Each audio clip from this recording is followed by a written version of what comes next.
Campo nazi Dora. El historiador francés Laurent Thierry está elaborando un diccionario biográfico que busca sacar del anonimato a las 9.000 personas que, como Simone Veil, deportadas desde Francia hasta el campo de concentración nazi de Dora, donde se fabricó el arma secreta de Hitler, los misiles V2.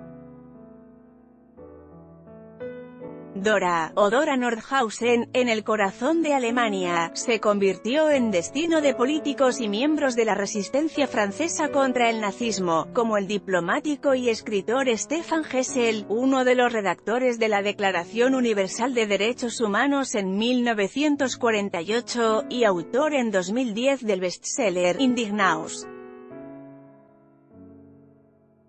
En ese grupo hubo un centenar de judíos, de ellos la más conocida fue Simone Veil, superviviente del Holocausto y que llegó a ser presidenta del Parlamento Europeo entre 1979 y 1982, así como su hermana y su madre.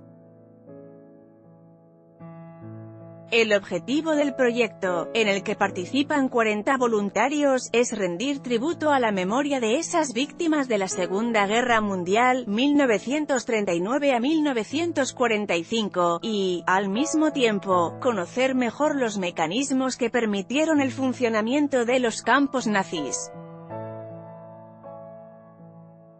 Para reconstruir la vida personal de los salidos de Francia hemos recurrido a los archivos originales del campo de concentración de Buchenwald y Dora, aunque la fuente principal son los dosieres de pensión creados en Francia después de la guerra, en 1948, explica Thierry. L'Axpol, el centro de historia que pilota la investigación, colecta desde hace 2 décadas archivos de todo tipo e intenta ponerse en contacto con las familias para obtener detalles personales que ayuden a completar sus biografías.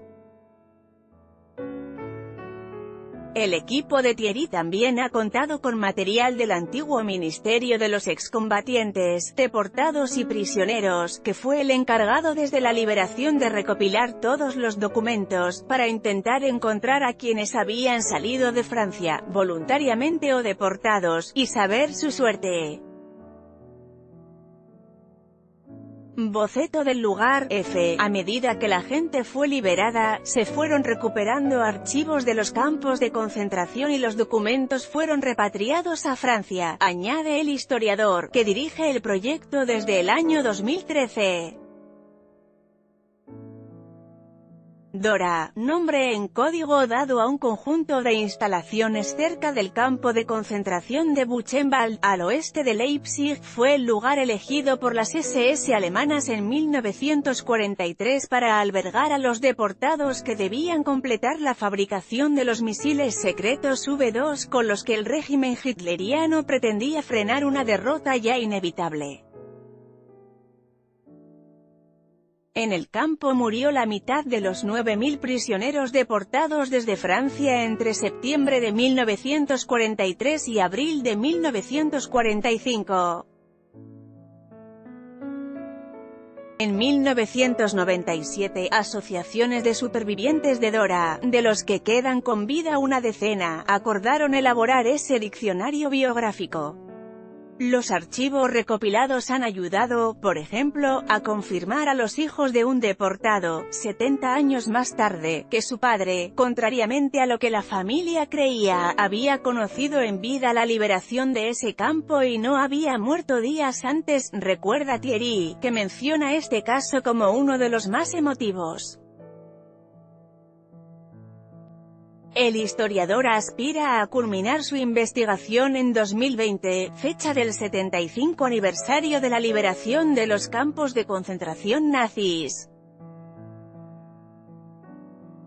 Le quedan por escribir unas 3.600 notas biográficas y ha lanzado una campaña de financiación para reunir los 250.000 euros necesarios para la impresión de la obra.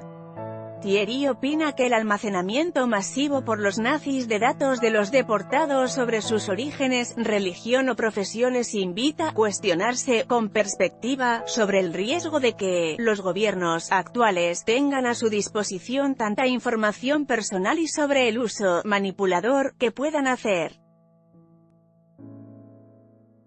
Y añade que queda mucho por saber de los campos de concentración nazis, tanto sobre el funcionamiento administrativo y la gestión de los detenidos como sobre la implicación de la industria civil y de la patronal alemanas, y, por supuesto, el conocimiento que la población civil tenía de lo que estaba ocurriendo. Con información de F. Fuente, Infobae.